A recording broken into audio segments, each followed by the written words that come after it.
pins are placed in the holes like this, and then this would be pinned over here. I'll show this pin here coming over. Once we place this through, this pin slides right there, locking that in place.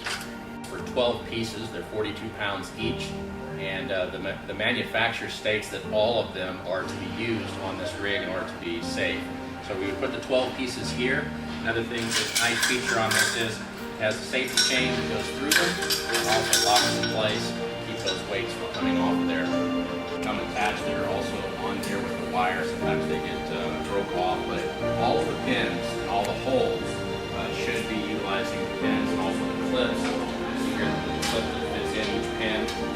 So all of them should be utilized on the entire rig, that being both up top and all of the extension pieces below. There's a greaser right here that needs to be given grease from time to time. They do work off ball bearings, and of course there's going to be weight to this rig as well. So we want to just make sure that we keep the wheels and those bearings in them greased up.